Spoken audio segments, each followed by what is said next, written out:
Hola, hola, hola, bienvenidos. Vamos a arrancar con la lectura de El hombre en busca de sentido de Viktor Frankl. Una lectura bastante desafiante que abarca una cantidad de temas un poco fuertes. Lo iremos descubriendo a medida que vamos haciendo la lectura. Prefacio.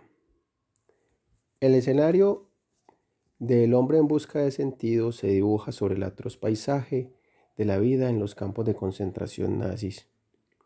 Enfocar esa tragedia en su conjunto amortigua el impacto de la turbación y es capaz de mitigar la sensación de crueldad del holocausto. Al contemplar sus hileras de tumbas en perfecta simetría, el honroso cementerio de Auschwitz solo parece albergar una multitud de personas recordadas con una dignidad póstuma tras una muerte sin sentido. Sin embargo, el panorama cambia radicalmente si, ante cada tumba, el espectador juega con la imaginación y percibe un sinfín de vidas malogradas. En ese hueco podría yacer una persona que, en plenitud de energías, emprendía un prestigioso proyecto profesional. Aquí, una madre que ha muerto con la angustia de ignorar cuál ha sido la suerte de unos hijos arrancados de su regazo. Allá, uno junto al otro, un matrimonio, un hombre y una mujer que tras sortear los avatares de una larga existencia esperaban con sosiego envejecer juntos. Más allá, a una joven le abortaron los sueños de un feliz matrimonio. Todavía más allá, el cuerpo inerme de un niño o una niña que aún conserva la sonrisa, helada de una vitalidad en expansión. Esa suma de sufrimientos silenciosos, más el infernal horror de brutal monstruosidad, aciertan a vislumbrar el dramatismo y la barbarie de los campos de concentración. Y una de aquellas vidas rota fue la de Viktor Emil Frankl, entre 1905 y 1997. Situémonos en los años 40 del pasado siglo en la ciudad de Viena. En esos tiempos, Viena aún ejercía un notable influjo y embrujo en los ambientes intelectuales de la época. Por su mecenazgo en las artes y la cultura, aquella Viena, nadie le puede negar o menospreciar, era un foco excepcional de la cultura, las artes y el civismo europeo. Se ha dicho bien que Viena es el último esplendor del pasado. Y además, para un psiquiatra, Viena era el lugar de Sigmund Freud, y de Alfred Adler, también de Viktor Frankl. Viktor Frankl, por esas fechas, comenzaba a despuntar como un profesional prestigioso. Se encontraba bien posicionado en los círculos médicos, académicos y disponía de una prometedora consulta privada. En 1940 había sido nombrado director de la sección de neurología del Hospital de Richfield, que atendía únicamente a pacientes judíos. Y el hecho de que hubiese aceptado ese nombramiento suponía un desafío y una temeraria audacia, pues ya arreciaba la persecución nazi. Crecía su fama de profesor competente e ingenioso, y en los ambientes psiquiátricos aún resonaban entre censuras y alabanzas las públicas controversias de aquel joven médico con las autoridades del momento, Freud y Adler. Esas discusiones científicas lo encaminaron hacia una crítica superación del psicoanálisis. Frank recogió entonces en un texto sus aportaciones personales para una rehumanización de la psiquiatría, tanto teórica, del análisis existencial, como técnicas, la logoterapia. El manuscrito ya se encontraba en fase de encontrar editor. Había depositado grandes esperanzas en ese libro. Personalmente vivía el afectuoso y sereno ambiente familiar de siempre, de una familia de origen judío que empezaba a superar las penurias económicas gracias a los nuevos ingresos de Víctor. A ese remanso hogareño se unió la feliz boda con la joven Tilly Grosser en diciembre de 1941, también judía de origen. Esa tranquilidad profesional y familiar chocaba con la situación de encrucijada social que se vivía en la calle. Ya había comenzado abiertamente la destrucción de sinagogas y el confinamiento y deportación de la población judía, una población dominada por el miedo y la angustia ante el futuro. La familia de Frank entendió el dramatismo de la situación y buscó una salida. La única alternativa sensata parecía la huida. Estela, la hermana de Víctor, huyó a Australia. El hermano intentó una salida hacia Italia como refugiado político, pero fue descubierto por los servicios de seguridad y lo deportaron junto a su mujer e hijos al campo de Auschwitz y allí murieron. Víctor Frank consiguió un visado para emigrar a Estados Unidos. Este visado le permitía la salida de Austria y le abría oportunidades inesperadas de desarrollo profesional, pero sus padres únicamente disponían de una documentación insegura que no superaría el más ligero control de las autoridades.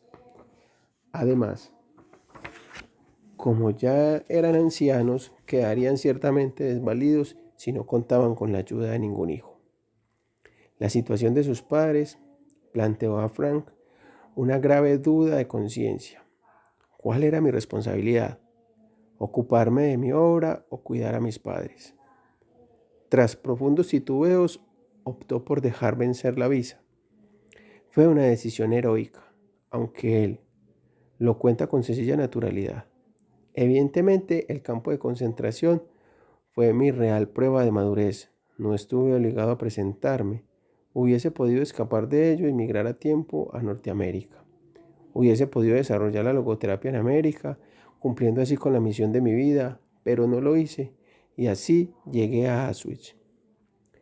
Por supuesto, al dejar caducar el visado a Estados Unidos sucedió lo previsible. Una semana después, la familia de Frank fue deportada. No es el único suceso que roza el heroísmo en la biografía de Frank. Recordaré otro que atañe a nuestro asunto tanto en lo personal como en lo profesional. Ocurrió nada más entrar en Auschwitz. Los prisioneros debían desprenderse de todas sus pertenencias. Sin embargo, Frank fue incapaz de renunciar al manuscrito que contenía su obra científica y que ocultó en el primer registro. Intentó esconderlo en el pliegue de su chaqueta, pero también se apoderaron de ella. Así lo cuenta Frank.